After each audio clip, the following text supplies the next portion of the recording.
Konsep pembangunan Museum Bali ini adalah perpaduan antara pura dan puri, di mana pura dilambangkan dengan atap bangunan yang beratap ijuk, kemudian adanya balik kulkul, sedangkan puri dilambangkan dengan adanya balai bengong serta taman beji.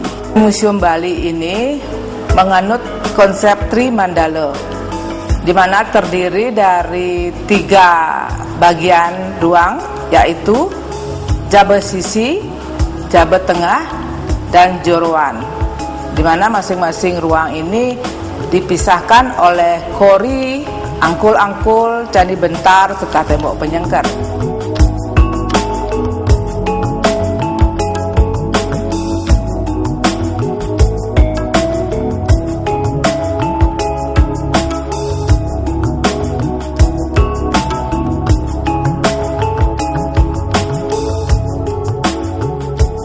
Fasilitas yang tersedia di Museum Bali antara lain 4 gedung pameran tetap, yakni Gedung Timur yang terdiri dari 2 lantai, kemudian di sebelah utaranya Gedung Buleleng, kemudian Gedung Karangasem, dan Gedung Tabanan.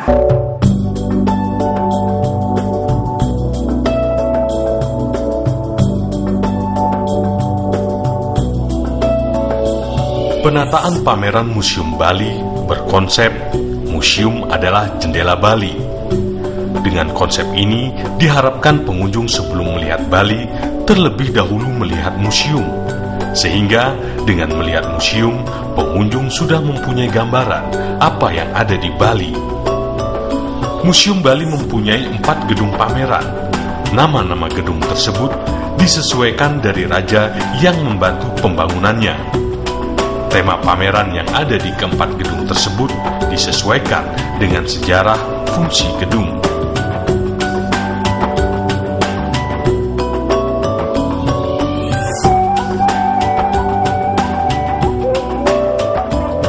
Gedung Timur terletak paling selatan dan merupakan bangunan baru pada masa Repelita pertama. Disebut Gedung Timur karena terletak di area timur museum. Gedung ini terdiri dari 2 lantai. Tema pameran di gedung ini menceritakan puncak-puncak budaya Bali sejak masa prasejarah hingga sekarang. Diawali di lantai bawah, yaitu masa prasejarah dengan puncak budayanya berupa sarkofagus atau peti mati dari batu. Selain itu juga dipamerkan beberapa stupika.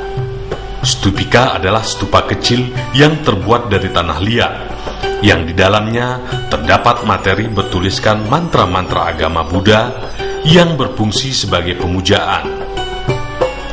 Stupika ini diperkirakan berasal dari abad ke-8 Masehi, karena temuan ini sama dengan temuan di Candi Kalasan Yogyakarta, yang berangka tahun 778 Masehi atau abad ke-8. Oleh karena itu, abad ke-8 dianggap sebagai awal adanya tulisan di Bali, sehingga masa sejarah Bali dianggap pada abad ke-8.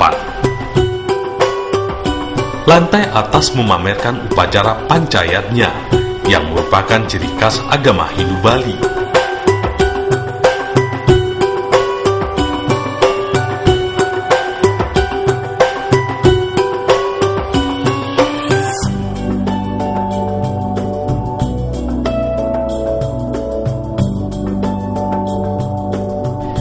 Selain itu juga dipamerkan alat pertanian yang mewakili subak, yang merupakan salah satu puncak budaya Bali yang sampai sekarang masih berlangsung dan sudah diakui sebagai warisan budaya dunia.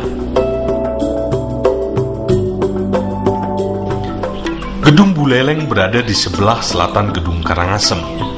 Gedung Buleleng mewakili arsitektur Bali Utara dengan ciri khas patung singa Ambara Raja yang berada di atas saka tunggah di tengah-tengah bangunan. Tema pameran di gedung ini adalah uang kepeng atau pis bolong. karena Buleleng merupakan daerah yang pertama kali berhubungan dengan orang luar, termasuk orang Cina, dan merupakan daerah perekonomian pertama di Bali. Perekonomian identik dengan mata uang.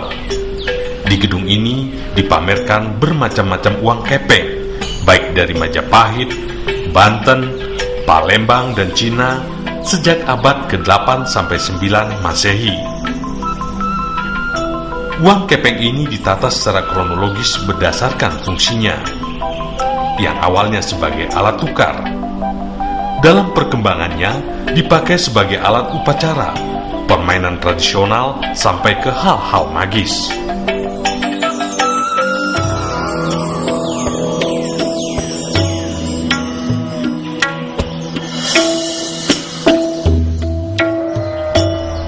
Gedung Karangasem berada di sebelah selatan Gedung Tabanan.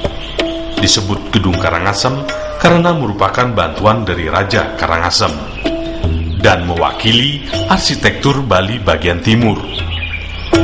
Arsitektur gedung seperti tempat raja pada waktu menerima Perdana Menteri atau tamu-tamu penting lainnya yang disebut Bali Penangkilan atau Bali Panjang karena bali ini bentuknya memanjang.